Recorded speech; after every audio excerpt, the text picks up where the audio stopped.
Alright, so listen. Justin Baldoni didn't lose his legal battle against Blake Lively, but he definitely lost a friend who helped two of the most calculating people in Hollywood try to erase his entire career. Liz Plank spent years talking about mindful masculinity, healthy relationships, and emotional awareness.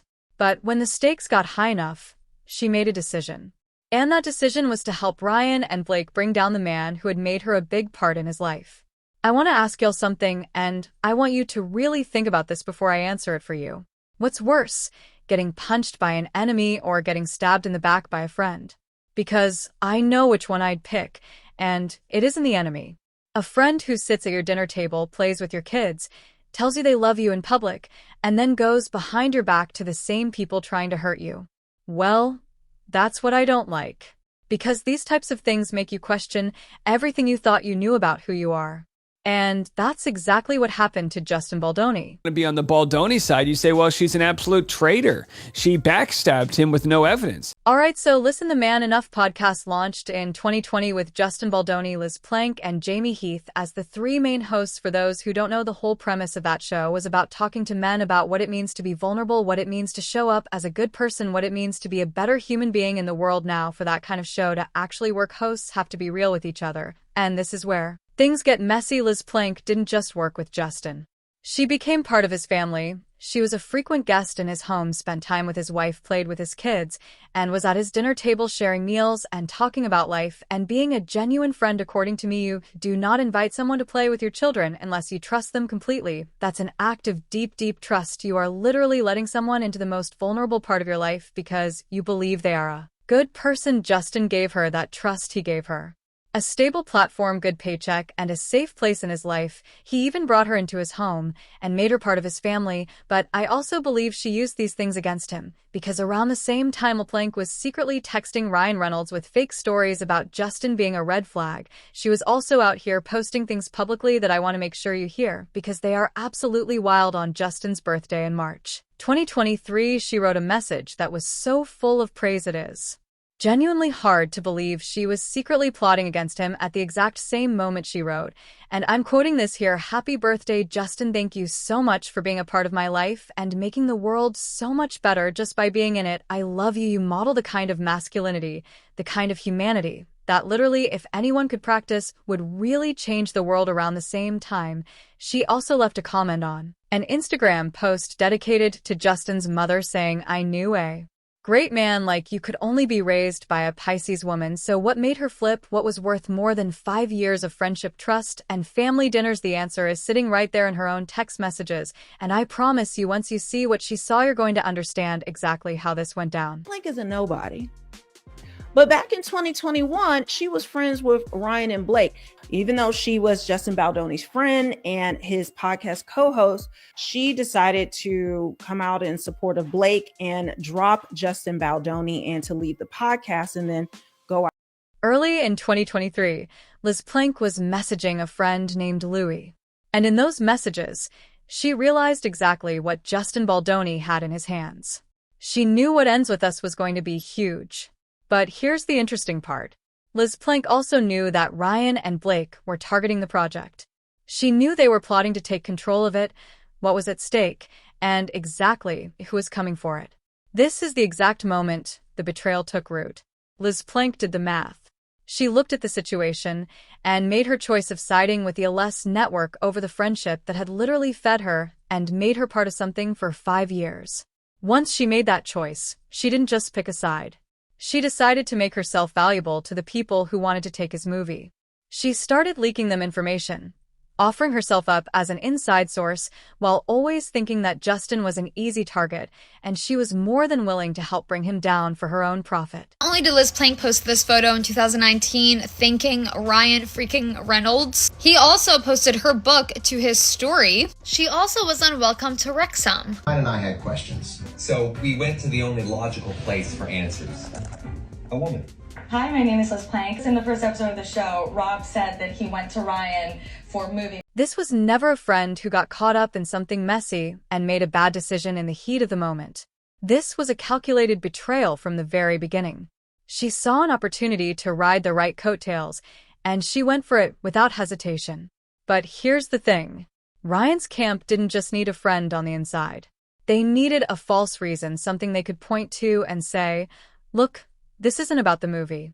This isn't about power. This is about a man who creates toxic work environments and treats people poorly. They needed evidence, even if it had to be false. And that's where Liz Plank's text messages became their most important weapon. She didn't just tell Ryan Reynolds she was on his side. She gave him the exact ammunition he needed to build a false case against Justin.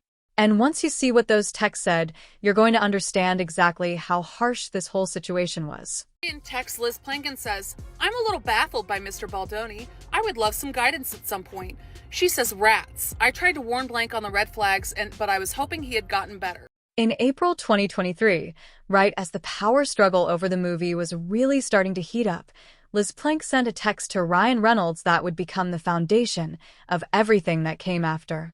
She told him that her experience working on Justin's set was one of the worst days of her life. She also texted, I tried to warn Blake on the red flags, but was hoping he had gotten better. Now, this text makes absolutely no sense when you actually look at the reality of the situation, and it proves that the entire thing was planned out in advance. This wasn't a quick reaction to something that had actually happened in real life. This was a calculated move designed to create a paper trail, as this text went out in April 2023 before the main filming had even really started. What set was she even talking about? She had no role in the film. She was not an actress, a producer, a writer, or any part of the crew. If she was on any set at any point in early 2023, it was only because Justin was doing a favor for a friend. He was letting her come see how things worked, probably hoping to include her in the project's outreach in some way. So, what exactly was this experience she was referring to? What could possibly have happened on that set that qualified as the worst day of her life? The answer, according to everything that came out later in the court documents, is nothing. The only actual issue at that point in time was that Justin Baldoni did not agree with the script changes that Ryan Reynolds wanted to make. But Liz Plank was exaggerating normal creative friction into something massive. She was taking the fact that someone pushed back on Ryan Reynolds' demands and turning it into a story about how Justin was someone who created spaces. She was also building a narrative that didn't exist yet, and she was doing it on purpose. But here's the part that really bothers me. After Liz Plank told Ryan Reynolds that Justin gave her the worst day of her life, she continued working side by side with him on the Man Enough podcast for another full year. If he was truly a red flag who gave her the worst day of her life, why did she stay? Why did she keep hanging out with his wife? Why did she keep visiting his home and playing with his kids? The answer is that she was lying. She was who was perfectly happy to play both sides. She kept extracting money and fame from Justin Baldwin's podcast while secretly feeding negative stories to the people trying to destroy him. She continued working with Justin right up until the moment Blake Lively's claims went public. And only then did she run away. She abandoned him at the exact moment that would make him look the most guilty. Plank is a liar. I do feel that she has not been completely honest, but I do believe Liz was involved in it from the get-go. I think she knew what was going on. You cannot have the worst day of your life with someone and then happily share a dinner table with their family for 12 more months unless you are a completely fake person. There is no other explanation. There is no misunderstanding. There is no gray area here. She looked Justin in the eyes. She took his money. She accepted his friendship. And she went home and told his enemies he was not a good guy. And then she did it again the next day, and the next day, and the next day for an entire year. That is who Liz Plank is. And now you know. But here's where things get really dark. Because this wasn't just a personal betrayal. It was very big at a business level. And once you see how deep it went, you're going to understand exactly how this whole thing really was. In late 2024, Blake Lively and Ryan Reynolds wanted to get their hands on private text messages belonging to Justin Baldoni and his PR team. They knew those texts could help them build their case. But they couldn't just ask for them. That would be too obvious, too easy to trace. So they created a shadow operation. As we already know, they used a shell company called Vanson. Vanson filed a phantom lawsuit in the New York Supreme Court, but instead of naming a real person, they filed against anonymous John Doe defendants. By filing against a John Doe, they were able to issue a legal subpoena without having to notify Justin that they were coming after his private data. They used this hidden subpoena to target Stephanie Jones, a publicist who used to work with Justin Baldoni. Stephanie even handed over a massive amount of private text messages, emails involving Justin and his team to Blake and Ryan. Once they had the stolen messages, the trap was complete. On December 19, 2024, Vanson Incorporated quietly dropped the fake John Doe lawsuit. The very next day, Blake Lively filed her massive public lawsuit against Justin Baldoni, using the stolen text to build her fake narrative. But here's the part that ties Plank with this whole mess. In November 2024, right when Vanson was working in the shadows to steal Justin's texts, she filed new paperwork for her company. In this filing, she registered her business address at 888 7th Avenue, 4th floor in New York. This is the exact same address used by Vanson, the shell company owned by Blake Lively and Ryan Reynolds. Both Liz Plank Productions and Vanson registered the exact same legal agent, named Eric Binder. Same address, 888 7th Avenue, 4th floor in New York. And look who is the agent. Eric Binder. This is the same agent as Van Zandt. Now Plank was not just a friend who took sides in a personal conflict. Her corporate entity was operating out of the same office and using the same agent as the company that was used to launch the unlawful subpoena scheme against Justin Baldoni. She was tied directly into the strategy. She was brought into the A-list corporate circle. She provided the false red flag text messages, and in return she got a spot in the inner circle of the people who were trying to discredit her ally. And that is how Liz, who spent 5 years calling someone a model of humanity, ended up on the same corporate team as the people who tried to erase him from the industry. With the stolen texts in hand and their inside spy ready, Blake and Ryan initiated their direct public attack. And that's when Plank finally abandoned her act. When the claims went public, she left the podcast and started taking pictures with Blake Lively.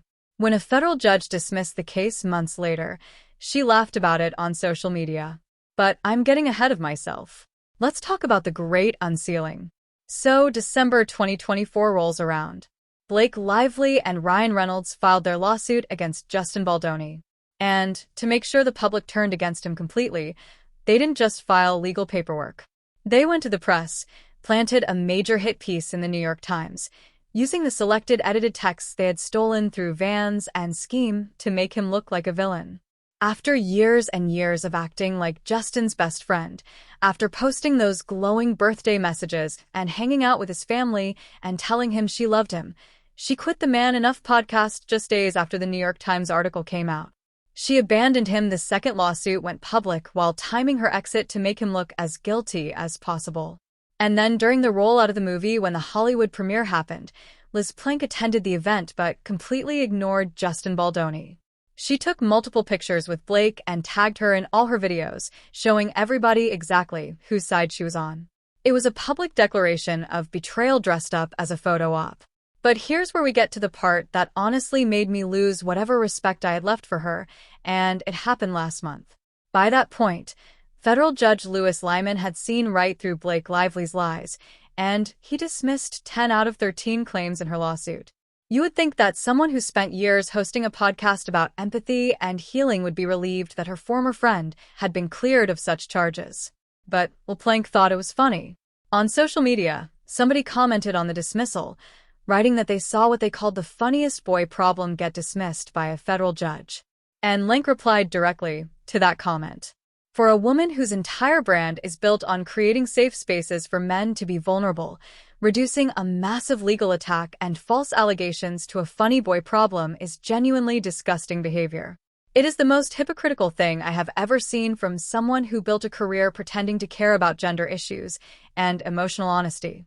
This single comment proves everything about who Liz Plank really is. She makes a living talking about dismantling toxic roles, but she is perfectly happy to mock a man suffering if it gets her clout with A-listers. Her shallow takes on the Man Enough podcast were always fake. She was just waiting for the right opportunity to hop on the right A-list train. And once that train showed up, she was on it without hesitation.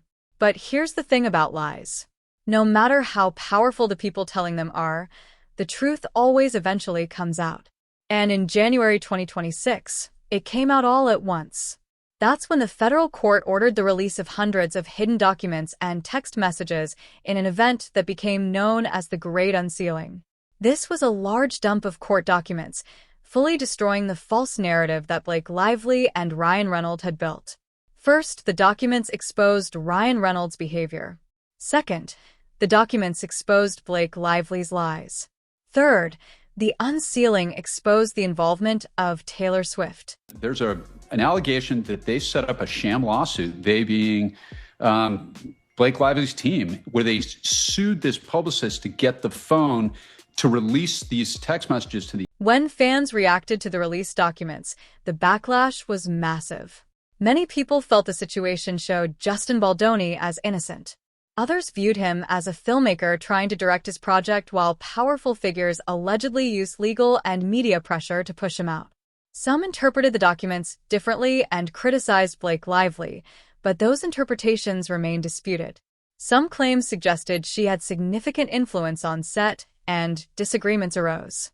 Justin reportedly stood firm and resisted pressure, and that refusal cost him 2 years of his life fighting for his name. The situation continued to unfold as public debate intensified, with supporters on both sides reacting strongly and legal and reputational consequences developing over time for everyone involved in the dispute as discussions continued globally, online, and in public. Blake Lively, how can you twist something like this? She is the one who sued him. She didn't have to.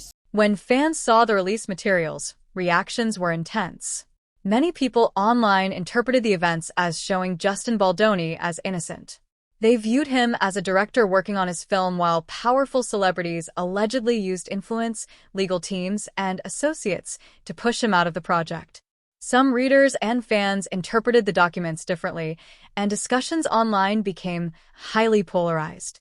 Certain claims were made about Blake Lively, though those claims remain disputed and unverified in many public discussions.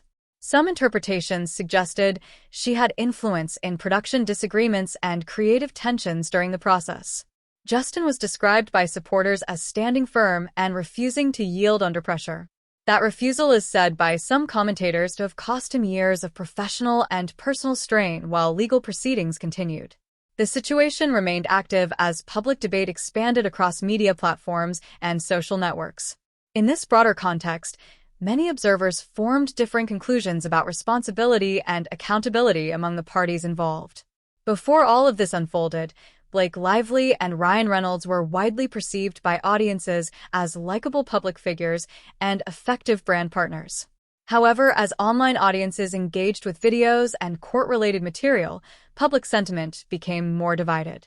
Some viewers reported losing trust in them, while others maintained support depending on interpretation of the available information.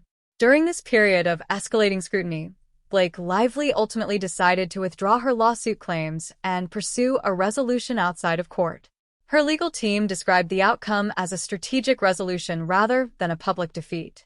Some commentators interpreted this development differently, suggesting it reflected the complexity of the dispute. Others viewed it as a consequence of ongoing litigation pressures and reputational concerns.